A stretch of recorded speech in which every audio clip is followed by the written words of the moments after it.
for opening statement.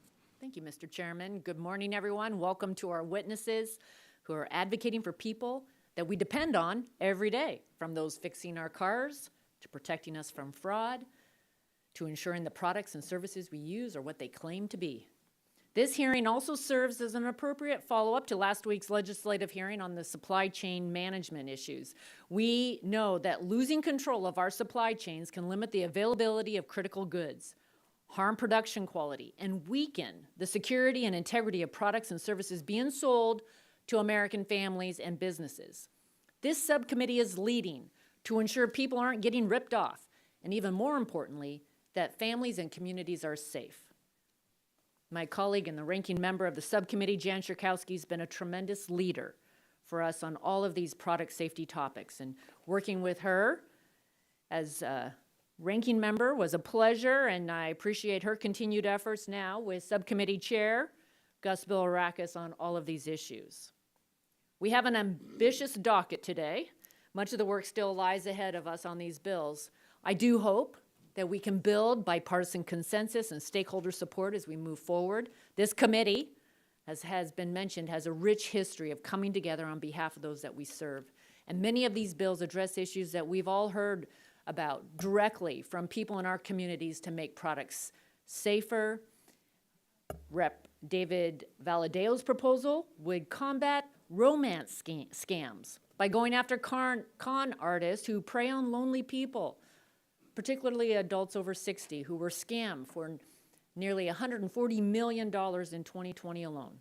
Representative Young Kim's proposal will help travelers distinguish the good actors from the bad in the lodging industry by ensuring that they know the full price of accommodations, including things like resort fees up front. And a bill by Reps. Richie Torres, Andrew Garabino, and Yvette Clark would ensure that rechargeable batteries used to power products like e-scooters don't explode because of their inferior quality. This is the people's house, and as the representatives of the people, it is our responsibility to ensure their concerns are being addressed.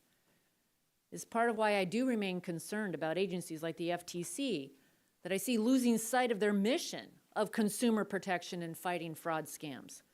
Surely we can all agree the FTC should not be diverting resources to force a political agenda on job creators and family businesses. Should not be abusing its power to threaten small businesses with fines for actions they haven't done. It shouldn't be initiating rulemaking proceedings that go far beyond the scope authorized by Congress, or weaponizing an extreme green agenda in order to ban affordable cars and home appliances that people rely on every day. Sadly, all of these have been on display, and many of the actions can be attributed to a lack of accountability. I was pleased to see Republican nominees for the FTC and Consumer Product Safety Commission finally considered by the Senate Commerce Committee last week.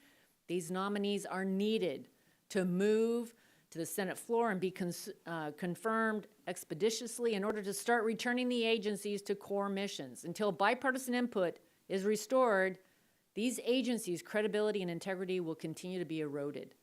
I hope to see fully bipartisan and operational FTC and CPSC soon in both people and practice, where input is welcomed by both sides, extremes are rejected, and the law is implemented as mandated by Congress. Thanks again to all the members on both sides of the aisle, off and on this committee, for your work on these bills. I look forward to the witness testimony, and I yield back. I thank the chair, and now I'll recognize my friend